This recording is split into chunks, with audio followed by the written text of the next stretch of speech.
Autor POV, Krasnodar, Rusia. Tanpa diketahui oleh Elara, ternyata buah kesemek tumbuh subur di Rusia. Tepatnya di wilayah Krasnodar, di Crimea, di bagian selatan wilayah Stavropol. Nama lain buah ini adalah Oriental Persimmon. Dalam waktu 2 jam Ares telah mendapatkan buah itu, pria itu bersenandung di sepanjang jalan sambil memandangi buah tersebut. Ara pasti senang, gumamnya sumringah. Ares menaiki mobil hendak kembali ke kastilnya namun, sebuah berita yang disampaikan anak buahnya membuat kantong yang dipegangnya terlepas. Tuan, barusan Bobby memberitahukan, jika Romy berhasil kabur. Apa? Kabur? Iya, Tuan. Bahkan dia berhasil menggasak abis brankas milik Bobby, jelas Denny. Ares terdiam sejenak hingga kemudian mendadak maniknya melebar seketika. Dia mengingat seminggu yang lalu ada panggilan salah sambung ke ponselnya. Denny, beritahukan penjaga di kastil untuk perketat penjagaan, firasatku Romy menuju ke sana. Seru Ares tegas. Pria itu segera memasuki mobil dan melajukan kuda besinya dengan kecepatan penuh. Denny yang terkejut segera mengikuti Ares dengan mobil lain setelah menghubungi penjaga di kastil. Tidak lupa, mengambil kantong berisi buah kesemek yang tadi sempat terjatuh.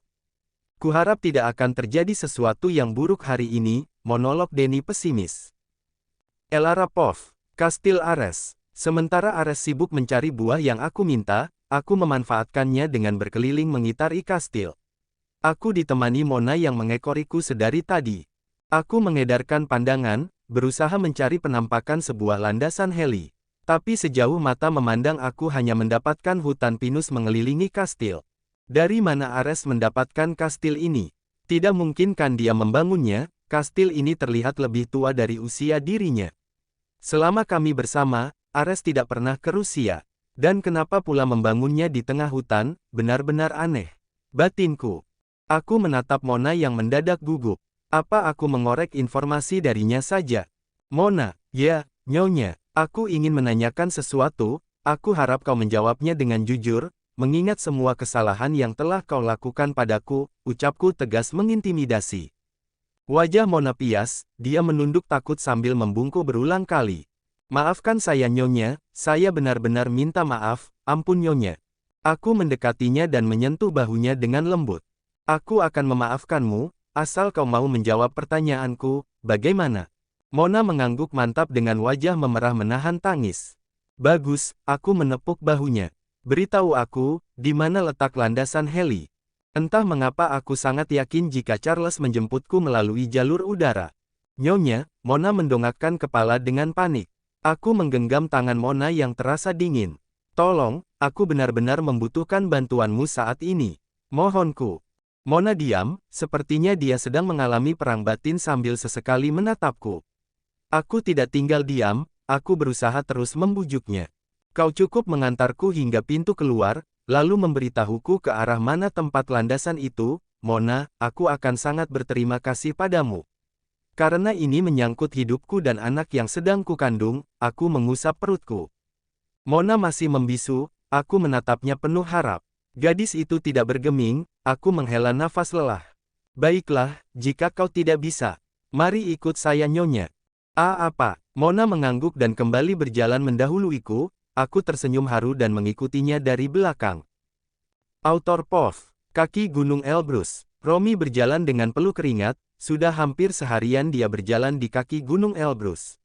Beruntung kastil di sana hanya ada satu hingga warga lokal tahu dan tidak asing dengan tempat yang Romy tuju. Dari jauh, atap kastil mulai terlihat, Romy semakin melebarkan langkah agar cepat sampai dan membuat perhitungan dengan Ares. Sengaja dia melalui jalan setapak agar anak buah Ares tidak sadar akan keberadaannya. Selama mengikuti Ares sebagai asisten membuatnya tahu celah di mana saat mereka lengah. Di lain tempat, tepatnya di udara terlihat 3 buah heli mengudara. Januar yang melihat penampakan sebuah kastil dari atas berseru senang dan mengarahkan mereka semua pada sebuah landasan yang terlihat jelas tidak jauh dari kastil tersebut. Charles, itu kastilnya, kau lihat. Ada sebuah landasan heli di sana. Ardan, hubungi yang lain untuk mendarat sekarang juga. Titah Charles segera.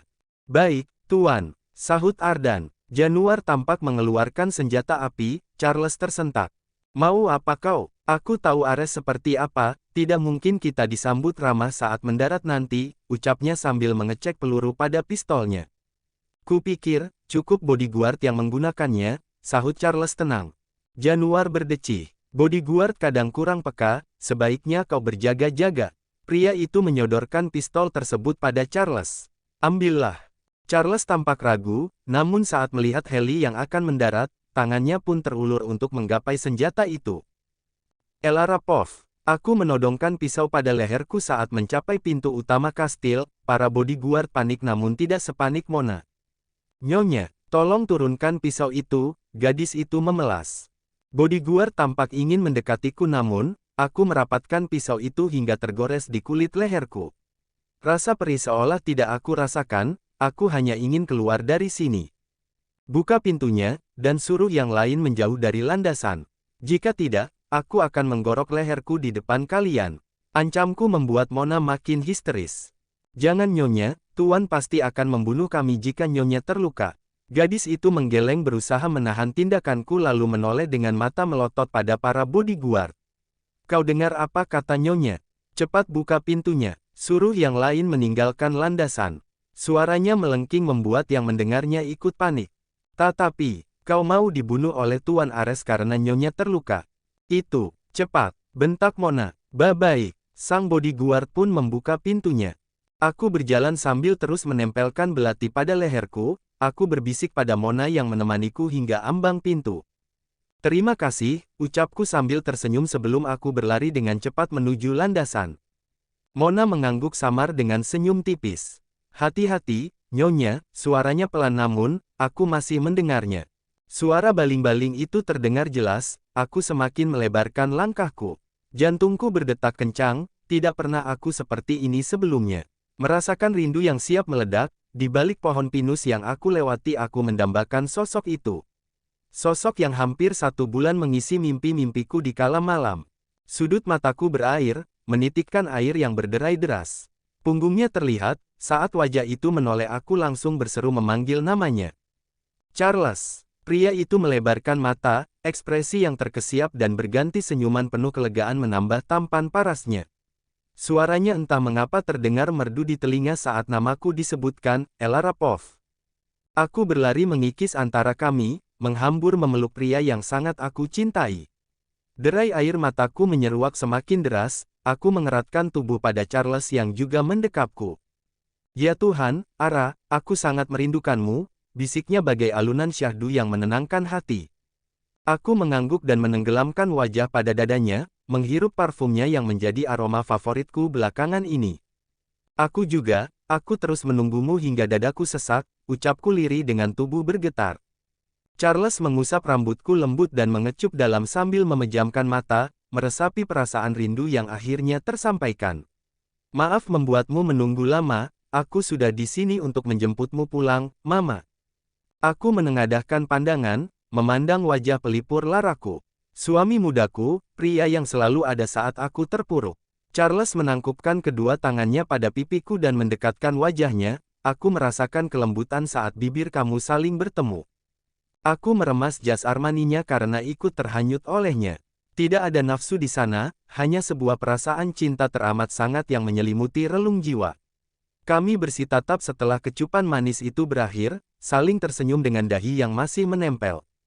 Love you so much, love you too, Papa. Autor Pov. Pria itu menatap nanar sebuah pemandangan menyakitkan, untuk kesekian kalinya dia merasakan itu. Wanita yang dicintainya berpelukan mesra bersama pria lain. Tidak, dialah orang lain di sini, kembali mengamati wajah bahagia Ara dengan tatapan lembut pada pria lain. Denny, tatapan itu dulu dia berikan hanya padaku, dan kini, sepertinya memang aku sudah benar-benar kehilangannya, getir terucap dari bibir Ares. Denny hanya bisa menunduk tanpa merespon apapun, dia bingung harus berkata apa agar tuannya terhibur dan dapat melupakan rasa sakitnya dalam sekejap. Ares melihat kantong buah yang ada di tangan Denny, diraihnya kantong itu hingga Denny tersentak karena terkejut. Tuan, ucapnya kikuk. Aku sampai melupakan buah yang dipesan Ara. Ares tersenyum miris. Apa yang sebaiknya aku lakukan? Jika kau tersiksa dengan keadaan sekarang, aku akan membantumu. Ares membelalakkan mata dan menoleh pada asal suara yang sangat familiar. Suara orang yang membuatnya melajukan mobil dengan kecepatan penuh. Romi berdiri tegap dengan seringai di seberang sana. Pria itu melempar kacamata yang dikenakannya, dengan cepat menodongkan pistol di hadapan Ares. "Romi," bisik Ares, "jangan bergerak, kau dikepung," teriak Denny dan memberikan kode pada bodyguard lain untuk mendekat. Mereka lengah. Mereka tidak memperhatikan saat-saat Romi mendekati tuannya. Di waktu bersamaan Elara melihat pada keributan yang tidak jauh dari dirinya berada, pelukan Charles merenggang dan pria itu pun melebarkan mata ketika Romi secara tiba-tiba mengarahkan senjata apinya pada Elara. Dengan wajah yang masih menghadap Ares, Romi bersiap menarik pelatuknya. Bagai gerakan slow motion di dalam sebuah film layar lebar, semua terjadi begitu cepat. Dan, DOOORR. Suara tembakan terdengar tak terelakkan memekakkan telinga, cairan merah menyeruak merembes disertai bau hanyir. Pria itu tersenyum kala tangannya menyeka cairan itu di dada. Lega, karena bukan wanitanya yang terluka. Pandangan terakhir yang akan selalu terekam di otaknya saat wanita itu berseru dan menghampirinya dengan khawatir. "Ara," bisiknya. "AREESS." Elara berteriak histeris. Wanita itu berlari menghampiri mantan suaminya yang masih sempat memberikan senyuman pahit. BRUGGH. Tubuh kekarnan kokoh itu kini limbung dan roboh begitu saja. Denny dengan amarah menghajar Romi yang tidak melawan sebelum membekuknya. Romi malah tertawa bahkan saat kakinya tertembak peluru oleh Januar. Pria itu ingin menembak kepala Romi namun dihalangi oleh Charles. "Apa yang kau lakukan?" Elara memangku kepala Ares. Wanita itu terisak disertai tubuh bergetar.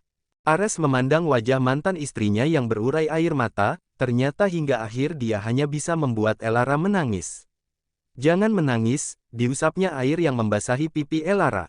Maniknya beralih pada Charles yang sama-sama tampak khawatir. Ares memberi kode agar pria itu mendekat. Dengan perlahan Ares menggapai tangan Charles dan menyatukannya dengan tangan Elara yang berada dalam genggamannya. Maaf karena telah memisahkan kalian, aku baru menyadari bahwa selama ini yang aku lakukan hanyalah obsesi semata. Namun, sebelum peluru ini bersarang, sungguh aku hanya berharap kau baik-baik saja Ara, jangan menangis lagi," pria itu berucap dengan terbata. "Sudah, jangan banyak bicara, kita ke dokter sekarang." Elara membujuk Ares. "Panggil ambulan," Charles berseru menyuruh anak buahnya. Sedangkan Denny sudah berlari menuju parkiran untuk membawa mobil ke pangkalan heli. Romi telah diamankan oleh bodyguard. Ares menggeleng sambil merintih menahan sakit. "Berbahagialah Ara, aku ikhlas melepasmu sekarang," pria itu menatap Charles. "Jaga Ara, jangan pernah menyakitinya, atau aku akan merebutnya darimu." Charles mengangguk mantap, tidak lama mata Ares terpejam perlahan. "Ares, bangun, ini tidak lucu." "ARESS." Elara histeris. Wanita menggoyang tubuh Ares. "AAREESSS." Garis bawah. 5 tahun kemudian, di taman itu terlihat seorang bocah berlarian mengejar seekor kupu-kupu. Karena terlalu fokus menengadahkan pandangan hingga tidak sengaja kakinya terantuk batu. Tubuh mungil itu pun tersungkur di atas rumput hijau. Uniknya sang bocah bukannya menangis, malah tertawa geli. "Memangnya tidak sakit, kamu kan terjatuh," ucap seseorang yang dikenalnya. Mata bulat bening itu berbinar saat tahu sosok yang barusan berbicara padanya. "Ayah!" seru sang bocah. Secepat kilat dia berdiri dan menghambur ke pelukan orang tersebut. Orang itu terkekeh dan mengecup pipi cabi sang bocah. "Pertanyaan ayah belum dijawab," ucapnya kembali. Karena rumput membuat kakiku geli, seperti digelitik," jawaban sang bocah yang disertai kekehan membuat orang itu menyunggingkan senyum. "Kau benar-benar anak Papa Charles." Riang dan lucu, sang bocah mengerucutkan bibirnya sebal ketika mendengar perkataan orang itu. Sambil melingkarkan tangannya pada leher orang itu, sang bocah merajuk. "Aku maunya jadi anak ayah saja, keren, ganteng tidak pecicilan seperti Papa Charles." Orang itu tergelak, sungguh bocah itu selalu dapat membuatnya tertawa. "Ares, kau datang." Suara wanita yang masih bertahta di hatinya terdengar lembut, apalagi saat memanggil namanya. Hanya itu saja sudah membuat dirinya bahagia. Ares mengangguk dan menurunkan sang bocah dari gendongannya. "Sudah besar, tidak boleh minta digendong ya," Elara memberi nasihat. Baik Ma, jawab ECH sambil cemberut. Ares tersenyum. Tidak apa-apa Ara, aku tidak keberatan. Kau terlalu memanjakannya, Charles sampai cemburu karena ECH lebih menyayangimu daripada dirinya. ECH anakku juga, akan selalu begitu. Apa kau keberatan? Tentu saja tidak, kau mau makan siang di sini. Nope, aku tidak mau jadi nyamuk. Kecuali kau menjadikanku suami keduamu, Ara. Kau gila. Ares tertawa, semenjak kejadian kelam 5 tahun yang lalu. Peristiwa penembakan yang dilakukan Romi, Ares kini menjadi pribadi yang lebih hangat dan terbuka. Pria dingin itu kini banyak bergurau hingga terkesan genit. Elara sampai merinding dibuatnya. Bagaimana kabar Januar? Oh kakak Elara itu sibuk mengejar Rahel yang menghindarinya setelah malam percintaan mereka. Januar yang ingin bertanggung jawab, ditolak mentah-mentah oleh Ishak. Pria itu memboyong adiknya ke Rusia. Mau tidak mau Januar pun harus ke sana dan membujuk calon kakak ipar agar mau menerimanya. Kabar Sebastian dan Martha, mereka telah menikah 2 tahun yang lalu.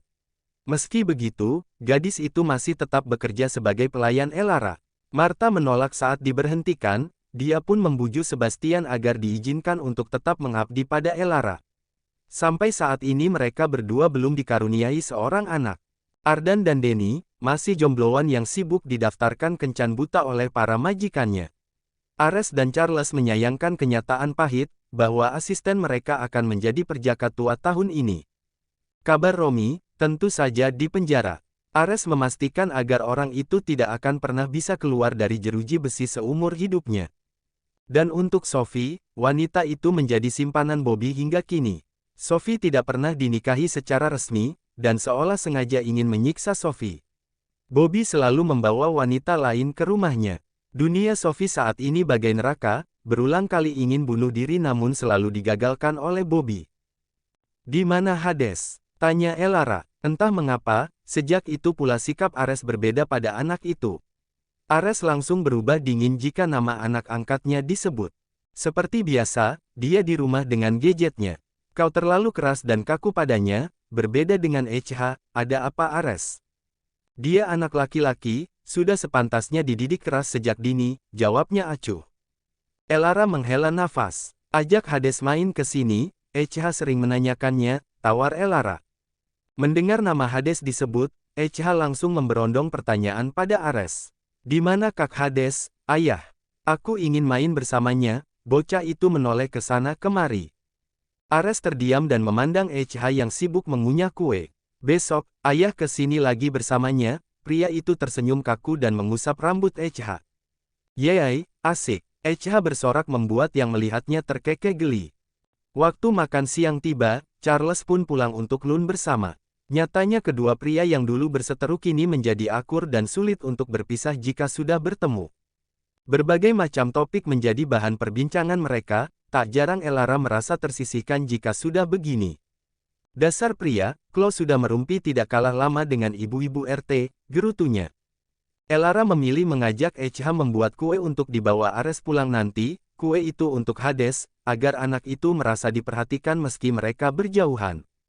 Hidup Elara kini sangat bahagia, dikelilingi oleh orang-orang yang menyayanginya.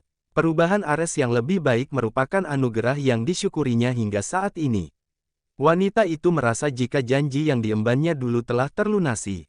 Lihat ibu, aku hidup bahagia sekarang, Ares juga baik-baik saja. Aku menjaganya meski kami sudah tidak bersama. Kami menjadi teman seperti dulu, semoga ibu dan ayah tenang di sana, Elara menatap langit biru dengan senyuman. Janji yang pernah terucap padamu. Biarlah seperti itu, simpan sejuta ragu, buanglah jika perlu. Karena ragu tidak kau perlu.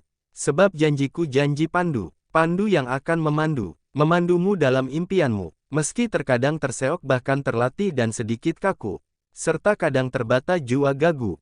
Namun janjiku tetapkan ku tandu, agar mampu memandumu, dalam nyata dan juga mimpimu. Itulah janjiku pemandumu, padamu.